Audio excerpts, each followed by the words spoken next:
This podcast is part of the Frederick Podcast Network. Learn more at listenfrederick.com. This episode is brought to you by... Shouldn't having conversations with your money be easy? Easier than counting the planets, at least. Saturn, Uranus, Neptune. Oh, what happened to Pluto? Did it offend someone? F&M Trust is here to help you have better conversations with your money. Go bank it easy at fmtrust.bank.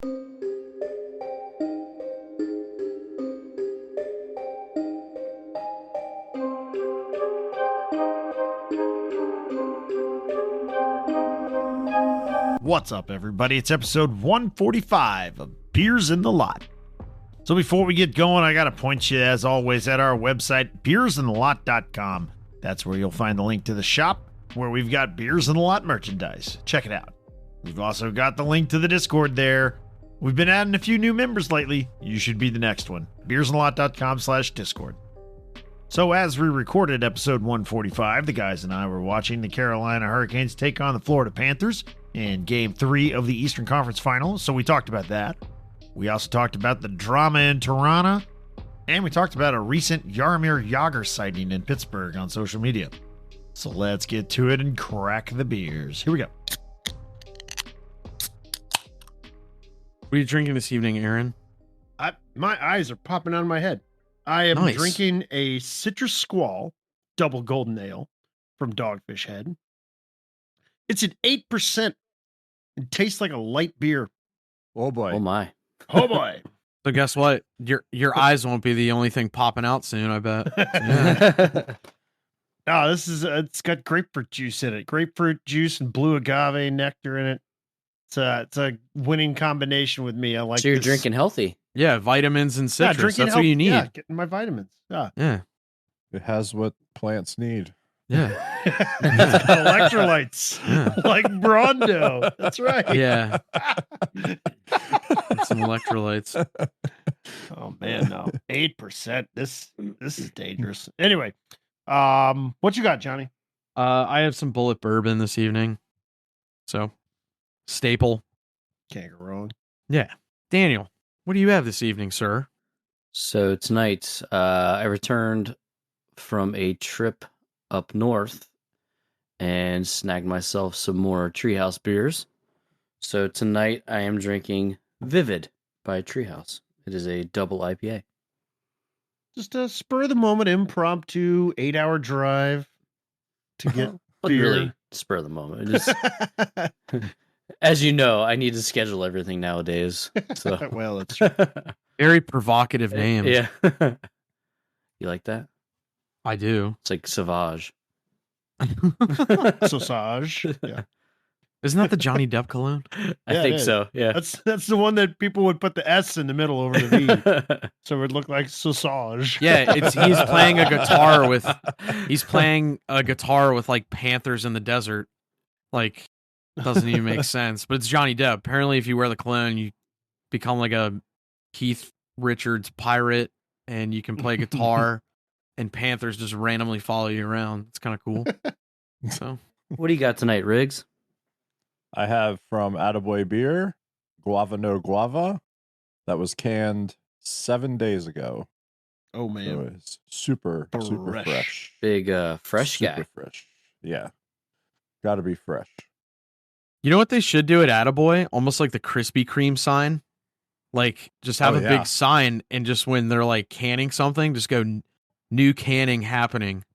Hot and ready. Yeah, hot. Not well. I don't know about hot and ready. But, Have the light on. yeah, I don't know about hot and ready, but cold and crisp ready. Something. I don't know. Just a thought. That would be We're gonna see a amazing. sign. We're gonna see a sign in like 2 weeks, and then I'm gonna bang him for royalties. Like, hey, I know what's going on here, but Yeah. Speaking of Panthers following you around, that is definitely the story in North Carolina here, which I bet the Canes are sick of these Panthers following them around. It's a close game.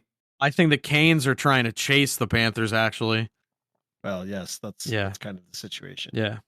Yeah. Panthers, man, they got that it right now. They got something Granted, going. they're only up 2-0 and a lot could change, but like they got that it. They got that juice. So, yeah. Kachuk Yes. with a couple of OT winners. That's That'll juice you up. Yes, Yeah. they have Sergei Bobrovsky. Yeah, Yes, they That is do. what they have. Bob is doing his thing. They have a They- Bob. And They are getting murdered in shot attempts. Like, Oh, it's- yeah, shot attempts. It's not even close. But I think So- like I wouldn't say they're fine with that because I'm sure Paul Maurice would love to be on the other end of that. But I like the way they played, like some of those shot attempts. Like, I mean, this game it's a little different, but like Carolina for the most part, they've been somewhat minimized in like getting in tight. Like other shots aren't like awesome chances. Now, granted, like Aho, as we record in Game 3, he's had a ton of really good looks. So we'll see what happens, kind of, moving forward. But Oh, they're absolutely hammering him too. Aho. yeah, Oh man, any chance they get, they're just Yeah. hammering him. I think it's funny, like looking at Rod Brendamore on the bench too. Every time someone gets like taken down or something, he kind of has this like perplexed look on his face. And part of me is like, dude, just when did you play hockey? Just curious, Rod. Can you enlighten me a little bit? And then like, like this is the way it is this time of year. Sorry about it. Like getting to the net is hard. Oh, well, sorry about it. I don't have a lot of sympathy for like coaches kind of like throwing their arms up in the air when guys get knocked down. Like, I'm like, dude, like, Yeah, no. I don't like the over the top emotional reactions from the coaching staffs because I think then that feeds into the players and they get a little scrambly and a little like off of what they're trying to do. I don't care what level it is. I don't like that so much. Yeah, I agree. Like it's the playoffs. Like what are you expecting? You expecting a penalty call like anytime your guy gets, brushed up against? Like cut that out. Yeah, especially like Rod. Like, it's not like, Yeah, a guy who played the whole game like going to the dirty areas. but Like, not just that. Like, Rod Brendamore like grew up and made his bones like when it was clutch and grab, right. kill him in front of the net. Scott Stevens was running around elbowing people in the dome. Like, that was all normal behavior at that point. So now it's like a little different and they do encourage rough stuff still, but like this is the playoffs, man. They want to let the players play within reason, obviously. I'm watching the game and they've got the mic on Mark Stahl. Yeah, that's a horrible choice. Uh, Mark Stahl. Well, they want to get a lot of bench reaction, so it makes sense. Well, they got to play into the nice. You got to play into the turf farm narrative, Oh God, Uncle. It's a turf war. It's a turf war. Turf war, yeah. It would be funny if you could like interview like local like nurseries and stuff up in the Canadian region where they get it from the Stahl turf farm and they're like, it's horrible. That is the worst sod. Some of the Yeah, worst like, grass I've ever gotten. yeah. Horrible strands. You call this fescue? Yeah, exactly. Yeah. This is sticks and stems. Yeah. They're like, they have the worst blades of grass I've ever seen in my life. Like, it's just pathetic. They're just cruising by on the family name. It's like they gave up years ago. I shouldn't say that. The parents are probably very nice. But still, it'd be a funny narrative. It would be funny. What about Vegas? There's my thick men just doing things to Dallas. Yeah, Just asserting their Vegas. will. it's I don't know. It's disappointing. Dallas had it yesterday. That's the thing that sucks. They had it. And then a few mental lapses by a gentleman who was bought out, Ryan Suter, and Marchessault cuts right down on, comes right into the slot. Really nice pass from Jack. They bang it, and then an OT, they win it. Like, and in a game, J-Rob scored 2 times now at 5-on-5. Like, he looks like he's got his swagger back a little bit, and they played essentially like a perfect game yesterday up until the last like 3 minutes. And it was, as I said, a guy who was bought out and he makes a mistake. Womp womp. What are you going to do?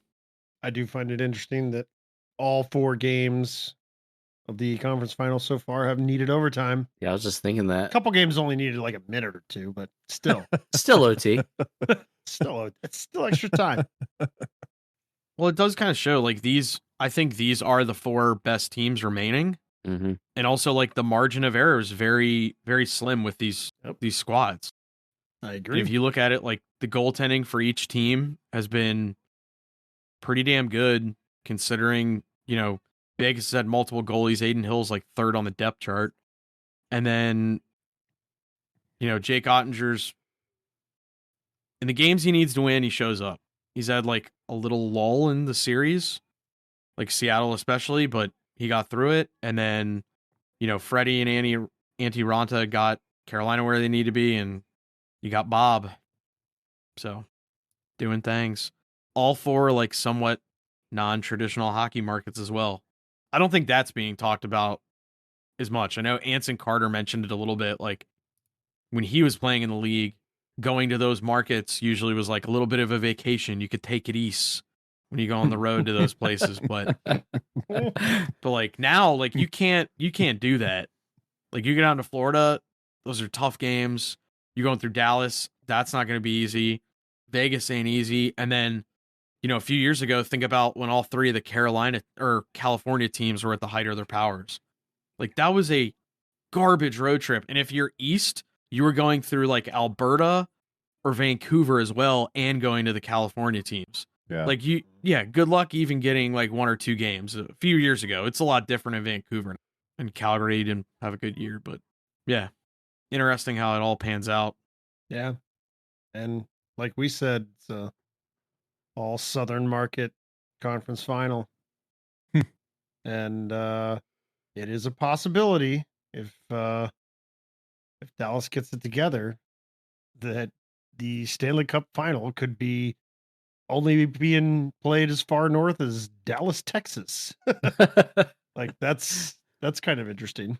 But I mean, as it stands, Vegas and Florida are both 2-0 in their respective series. Mhm. If that holds true and they end up advancing, it would be kind of cool. Like one of those franchises will have their first Stanley Cup. Yeah, that's true. that is a good story. That's cool. badass, I think.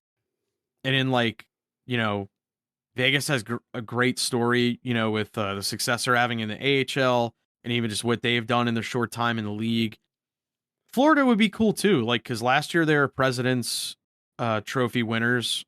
This year they're doing really well, and like, we always talk about a Stanley Cup boom. Like, that's great. Like that'll be great for the city and Yeah. Just the area, Florida hockey.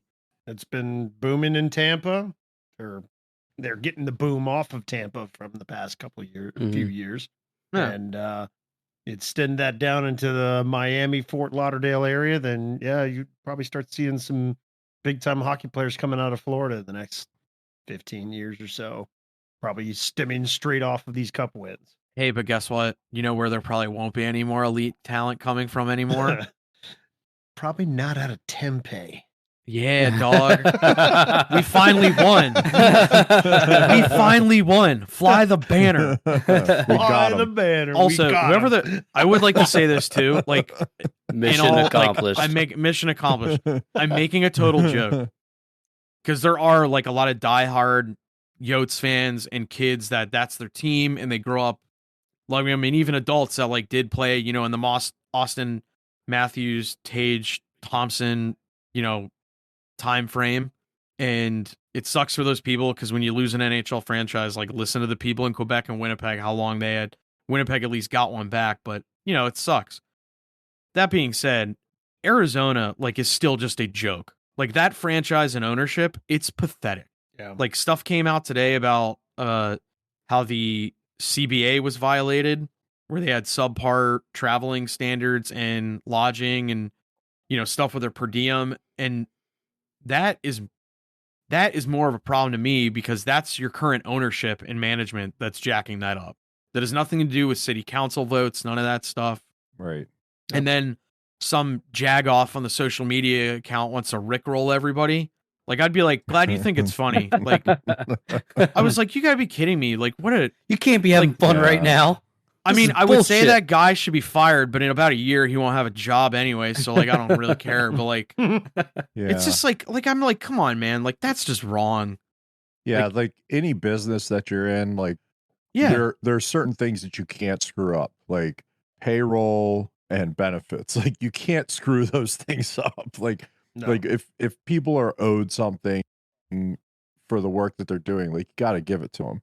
So that kind of shit does not fly at all. Like, you know, and it just again, it furthers your point that it's you know, to steal a phrase from the great one, it's a Mickey Mouse franchise, right? So yeah. Well, and you know, they're like, oh, we're gonna look for other avenues, and some of those like literally will require more public city or county votes. I think that's bullshit anyway. I Yeah, I it's a haven't- little weird out there. I agree. Well, no, that's strange. I have a but problem yeah. in general with like these multi hundreds of $1 million millionaires and billionaires going to city and state governments and saying, "Hey, you need to fork over half or more." I know, it's comical. Of the costs on the facility that I'm going to make many more millions and billions of dollars off of in the future. Like, I think that's bullshit. So, anyway, I agree. Well, especially when you guys can't pay your fucking tax bills or your fucking player per diem in the lodging. Now, granted, I don't know where like NHL teams stay. I'm sure it's a much nicer hotel than I stay at. Lodge. But yeah, that's what I'm saying. Like, yeah. So like, that's the thing. I'm like, I doubt they're staying in a Econo Lodge, but it's like but the other, you know, some people are like, well, they're still traveling, blah, blah. Here's the thing. The owners all sign that CBA. that's right. That's part of the deal. You sign it, bud. So like, you got to abide by it. That's the ball game. Like, you want to have $20 million in dead cap space, which currently you're allowed to do. So they do that, you know, and fine, what the fuck ever. But like, I can't wait till that team moves and they fire all those stooges there. It will make me so fucking happy. I'm just sick of the bullshit, like with all that organization, you know, like, you know, they played in a 5,000 seat arena, blah, blah, blah. It's so Mickey Mouse. And it upsets me kind of like the Gary Bettman, like the day after, like he's like, no, we're going to try and work out some angles. I'm sure in the back of their heads, like they got a plan B to like move to here. And there's rumors that like Salt Lake or Houston may really want, you know, a franchise. And they were kind of talking that maybe they kind of want like a untainted brand, if you will. But I will say this, like, it was what, 500 million for Vegas. It was like 650 for Seattle.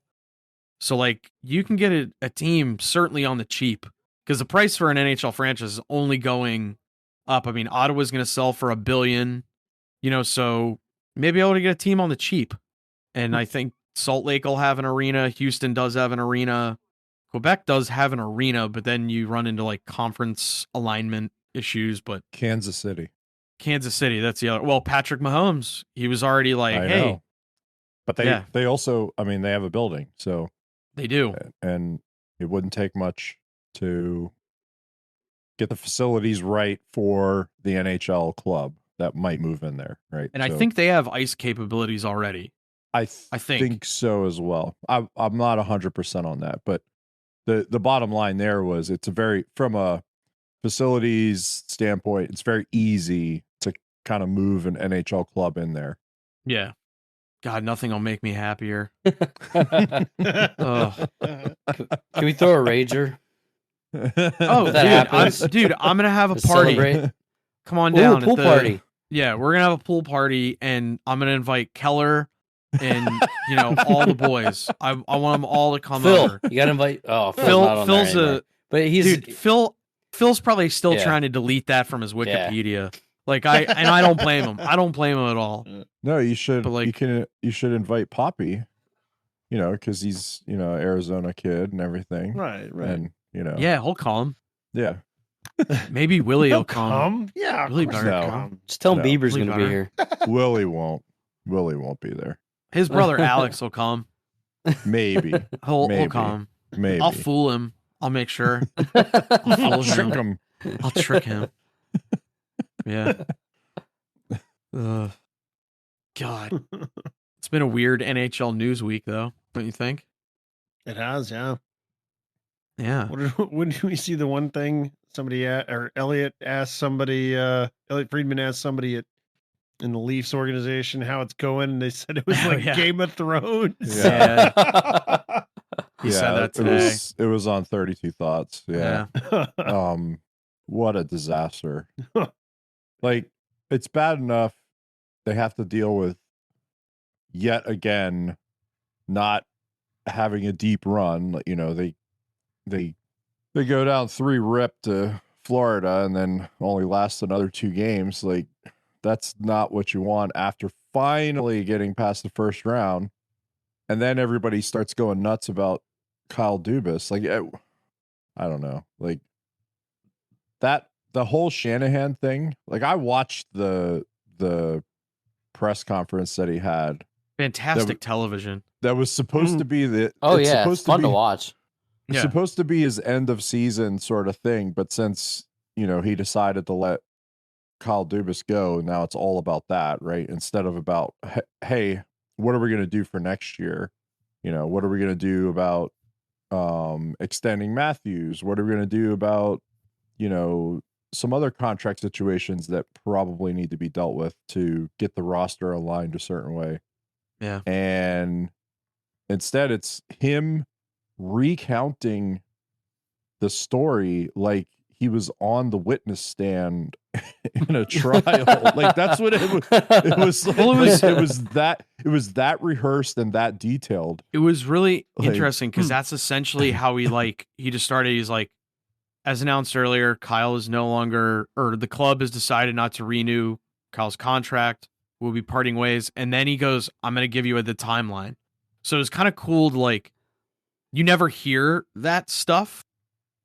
So, like, when I hear it coming from, like, a very secretive president of hockey ops, Brendan Shanahan, it does one of two things. I think he's out there controlling the narrative, number one.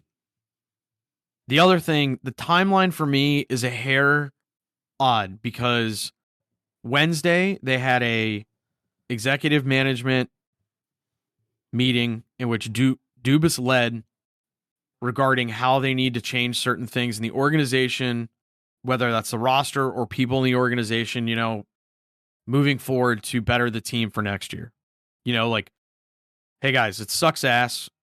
We have momentum. Let's build on it. You know, and also with, hey, we have a lot of contract shit we got to work out. Dubas led that meeting. Shanny was in there. But then he says his timeline on Monday night when he watched Kyle's press conference, he started to have doubts.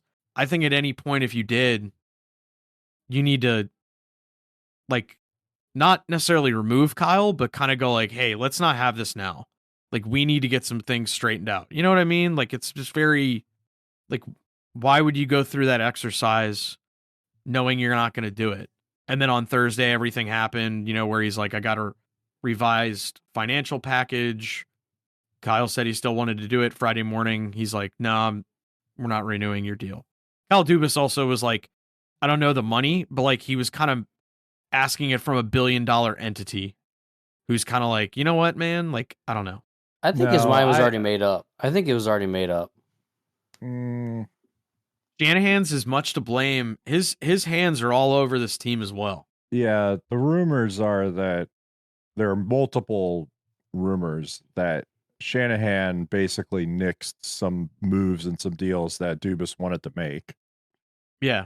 And I think that situation ended up in Shanahan looking for any reason not to keep him on.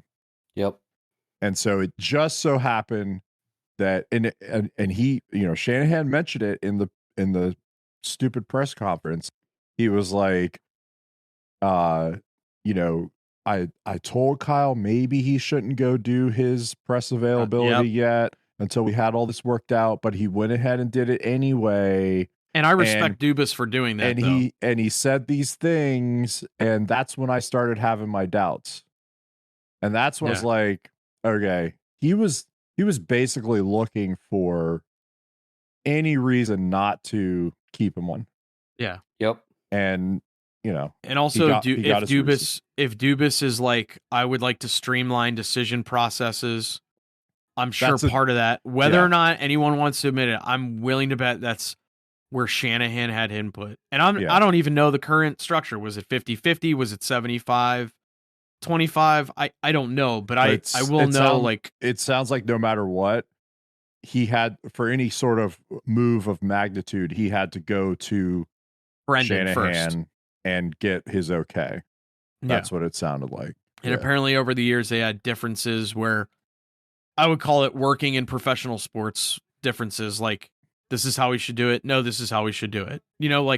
So I get part of that shit, but it's also telling. It's also telling that a couple hours after, they announced Dubas thing, Spezza resigns. Yeah. Within hours. Yeah, I think there's something. You think he saw the writing on the wall?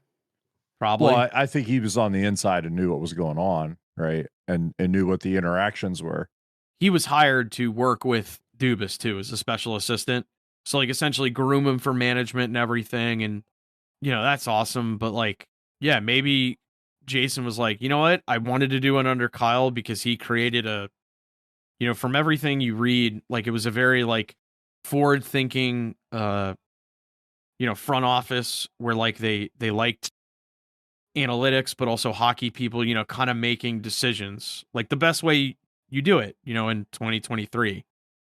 And maybe the next person they hire isn't like that. That could be, they could take it a totally different way. Who knows what happens? He'll end up with Fenway Sports Group and the Pittsburgh Penguins. So KD, welcome. I would love to buy you an icy light next time I'm in town. So you'll love it. It's spectacular. But he won't make that move the next week or two, according to Kyle. No, I think whether or not they admit, Pittsburgh apparently was pretty along in their process naturally, with, hey, we got to get stuff done because we have contracts, we have the draft, yada, yada. And I think Friday rolled around, and I'm willing to bet the second that happened, they were making phone calls. I also saw a brief mention, and this is total rumor. There's nothing, there's no legitimate source behind it or anything. None of the Elliot Freemans, none of the Chris Johnstons, none of these guys are behind it. But someone did mention that Kyle Dubas had said along the way that he would only be a GM in the NHL for the Toronto Maple Leafs. So there's a lot of emotion behind all this, right? Yeah. And I think it's going to take him some time. He said as much, yeah. And as fast as teams have to work right now because they're up against it with the draft coming up and everything. And really, at this point in the early summer, right, you're kind of past the point of no return. So even if you brought in a new GM, they're not going to be able to implement their strategies and however they want to approach the draft. And it's already essentially probably done. The early part of free agent season, right? So it really didn't matter at this point, right? When he gets hired and by whom. So, Elliot Freeman did say one reason Pittsburgh especially is kind of, I wouldn't say stalled, but because they have their, kind of a lot of irons in the fire, so to speak, they're leaving the president of hockey operations and a few other titles completely open in the event, in some management contracts with the NHL and other sports, you can't make a lateral move for titles. And I think that's essentially if you're a general manager, they don't want you becoming a general manager at the end of your contract and just kind of skipping a player, because there's a lot of privy information you get when you're not a player, in management. So some of those, let's call it up the ladder moves, you're a GM, but now I can be a president of hockey ops and kind of build out a team from there. So it just depends how they want to work it. And a lot of the Pittsburgh media said Brian Burke, as smart as he is and, is old school as he is and everything, they kind of said he was just like kind of there. Like he was more of like some people said a casino greeter. I don't like that term because that means he's like, How about a Walmart I greeter? love, yeah, not Walmart, but like they said casino greeter where he was just kind of there, like just there. And they let Hextall kind of do everything. And then that's why Burke was there to kind of be the press and, essentially the smiling face. Well, I don't think he smiles much. He does smile. But yeah. Let's take a break to hear from our sponsor. Shouldn't having conversations with your money be easy? Like easier than pronouncing Worcestershire? Nope, Worcester. Huh, Worcestershire. Worcestershire. Oh, man. Yeah, there's no way anyone gets that on the first try. F&M Trust is here to help you have better conversations with your money. Our business banking relationship managers deliver the personalized service and speedy responses that help your small business do big things. Go bank it easy at fmtrust.bank. Member FDIC. Worcestershire. Worcestershire? But yeah, so we'll see what happens. I mean, I don't know, because Calgary's still looking for a GM and a coach, and then New York's still looking for a coach. So like there's a lot of weird stuff this offseason in general. Like in general, Caps are looking for a coach, right? Caps are still looking for a coach. Yeah. They are. I have a random thought. I was driving around. So if you're the new GM in Toronto, hypothetically, and you know that Matthews no trade kicks in July, like July 1, Move him now. call Chicago and go like, Yeah. we'll give you Poppy. You give us a number 1 straight up. Yeah. Move him now. Are they going to trade a number 1? Are they going to trade Bedard for Matthews though? I hate saying it this way because I do think Bedard has the stuff. I'm not saying he's Connor because it's different when you move from junior to NHL. But like Poppy is a proven commodity and he does one thing exceptionally well that's very hard to do in the NHL, and that's put the puck in the back of the net. Yeah, fair enough. And with some of the cap a bit space, of an unknown. I mean, hypothetically look at too, Lafreniere. Chicago. Yeah. Yeah, exactly. Shane Wright. So like you look at those guys, that's what I'm saying. Like maybe you call Chicago, they have a ton of cap space. Hey, we'll give you this full-on proven commodity. You'll have him for a full year. You can negotiate. You could literally give him the farm too.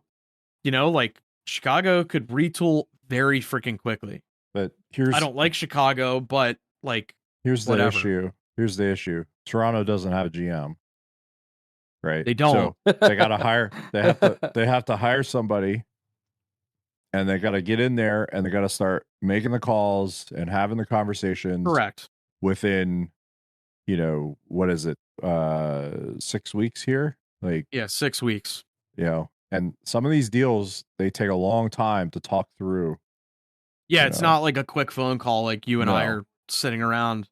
So, hey, what are you doing? But I do agree that it would make a lot of sense to move Matthews now and not even deal with NTC coming into effect.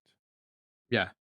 Yeah, I don't know. Like I like Matthews. I think he's awesome. I love him. And I kind of get like, it's a business too, but that's why I said like call Chicago.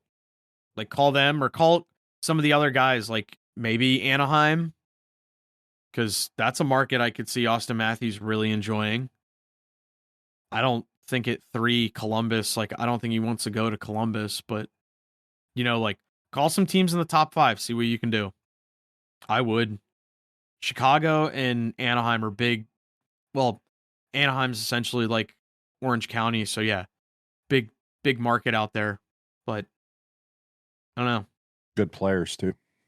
Yep. And young, and they could do a hell of a lot because now actually you have Zegras, McTavish, and Poppy as your centers. So like, and they're gonna have Fantilli. Well, potentially, yeah. If they trade the, well, yeah, maybe they'll just get them all. That'd be cool. Do you think that Toronto's a different team if they just simply trade away Tavares and then give Poppy the C? No one is taking that contract. Yeah, so this is the problem, right? Tavares is basically untouchable because of the money.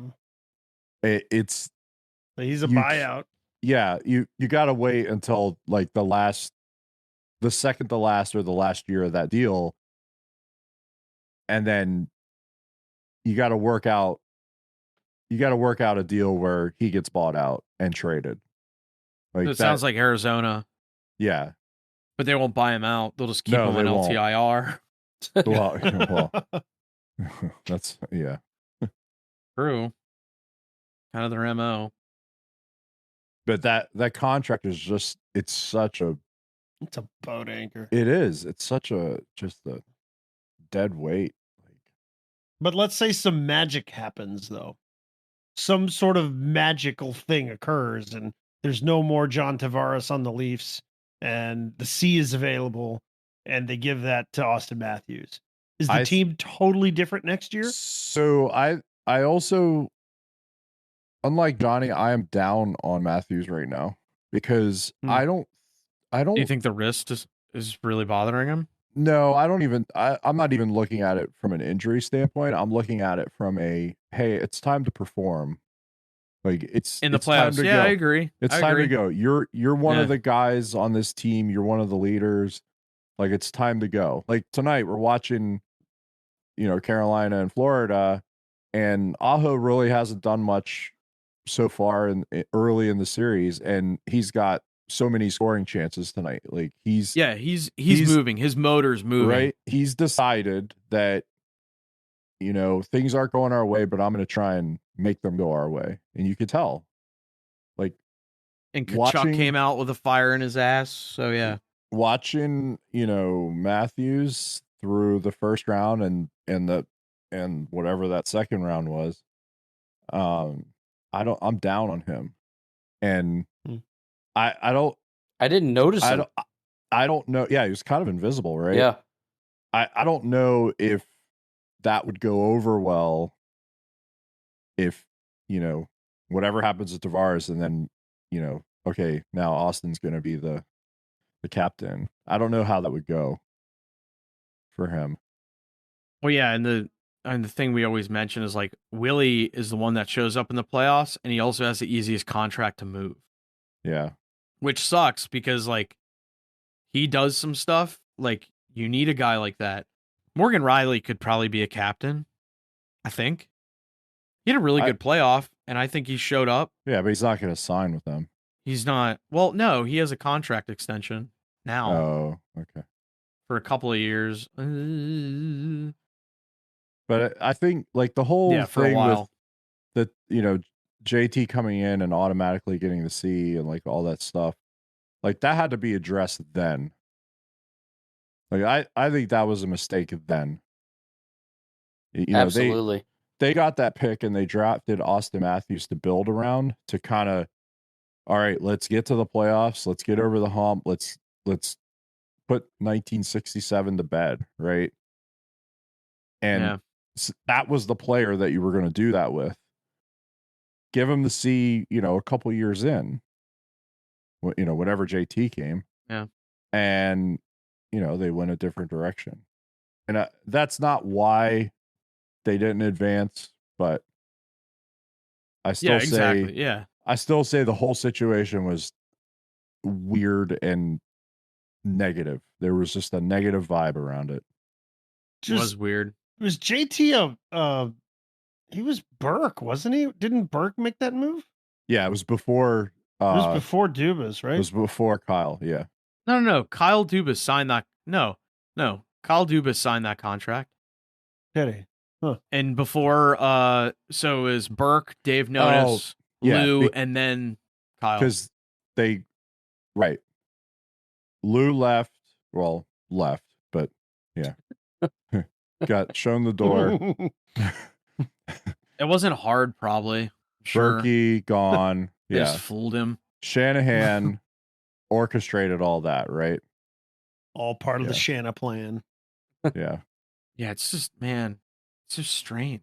It's funny how, he's in that organization and things are not well. And he used to be in Department of Player Safety. And way it back wasn't when really run and very well. It was set on a certain course Just saying. We'll say that. Yeah. Just saying. Actually, well, hey. I forget. Great player. Yeah. Don't get me wrong. Great Yeah. player, but maybe maybe he. That's kind of the one thing I am a little shouldn't be shocked. leading I know things. we've talked about that a while ago. Like a guy like Shanahan, who was like a total prick to play against. He was a skilled player, but he sucked to play against. He was tough. He was an SOB. I mean, the guy fought Donald Brashear in a time he didn't need to fight him, for God's sakes. But he fought him. So, like, that shows you what kind of stones he has. And then he has, like, that team, like, kind of underneath him. You know? Yeah. I understand, like, and so different time, but yeah. So maybe this is where the gap is, right? Where the game is played differently now. Right. And he just can't get there. And he had a GM that understands how the modern game is played. And, Shanahan just can't get there. And that's where you get the conflict or whatever, and it goes the way it goes. Dude, Johnny T, for his career, has signed 3 contracts, all total worth of $121 million. He is stealing money right now.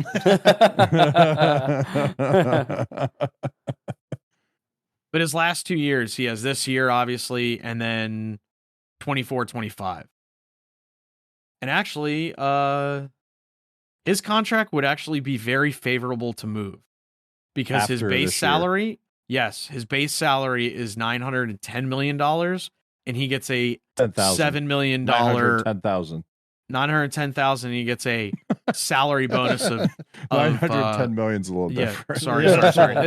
I'm like looking at 5,000 numbers. Yeah. So his signing bonus is $7 million, which is paid out July 1st or whenever Toronto. But it still counts against AAV, so it doesn't matter. Correct. But like if you're trying to move it, like especially the last year, like a team will go, "Oh, you will trade him July 4th. Toronto pays a $7 million.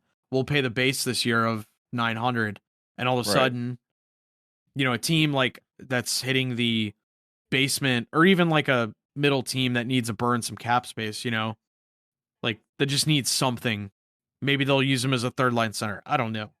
Like, I think actually when Ryan O'Reilly was there and JT moved to wing, he actually did really well because his skill set, being on the board, he's a little stronger. He's not as fast, but he can still keep up. But like in the center position, especially when you're 1 and 2, in any conference, you got to go move up and down. You got to go up and down. Your motor has to be very elite.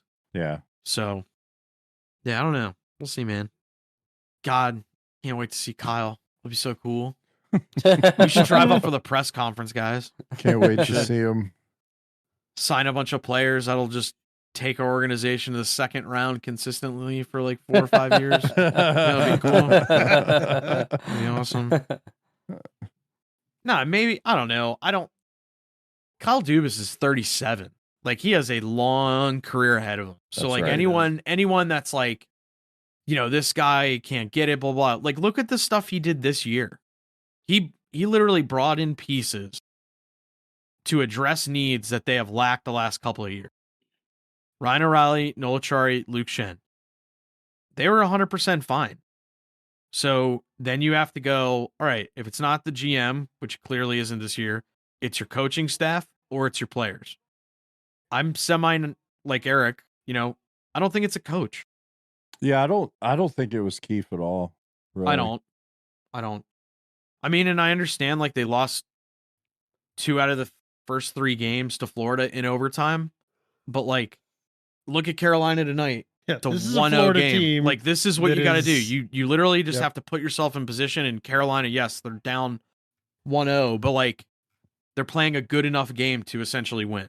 And that's what Eric said a couple podcasts ago, that this Maple Leafs team can't win a 1-0 game. They could never win this game. They can't win 1-0 games. No. Yeah. They could never win this. But they're also not built to do that. Right. Right. They're built to shoot out the lights, and if they don't, That's then they right. lose. If they're not scoring 3, 4, 5 goals a night, they can't do it. Right. Right. But there's like, you can win that way in the regular season. But in the playoffs, it's we more talked of a about battle. before. Yeah. It's harder because the time and space goes away.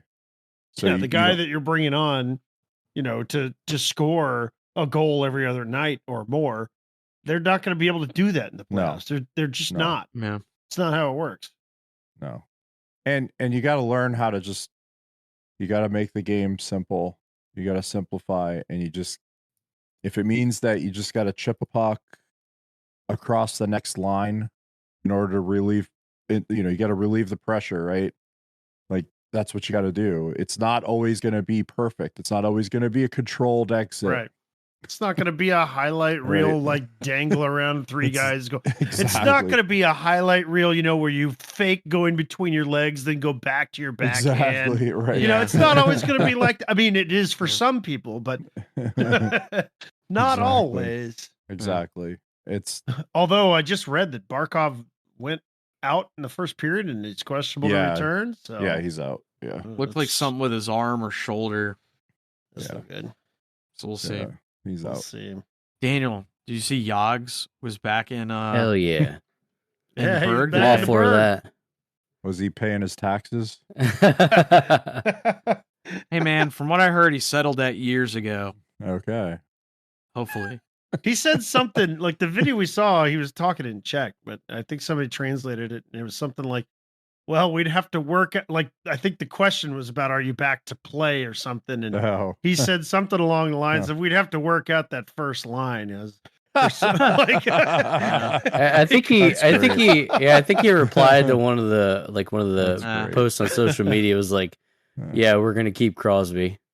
We'll keep Crosby, but we have to work on that first. I did see a picture of him with Paul Coffey, which was cool. Yeah. That was really cool. I kind of hope like they retire his number this year and everything. Like it would. I can't believe they haven't already.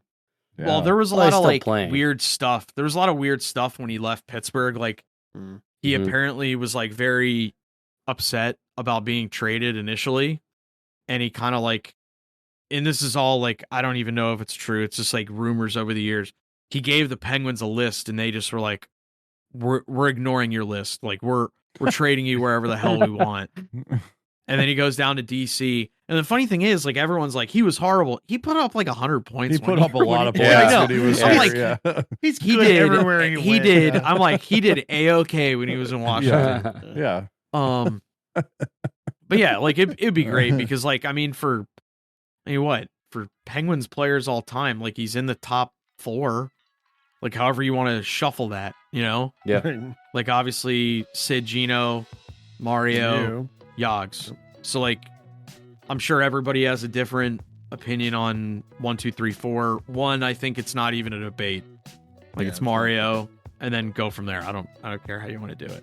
No. But yeah, man, like I hope they retire his jersey. That'd be sick. And then hopefully they put a statue of him like saluting out front. That'd be sick. Like, that'd be dope.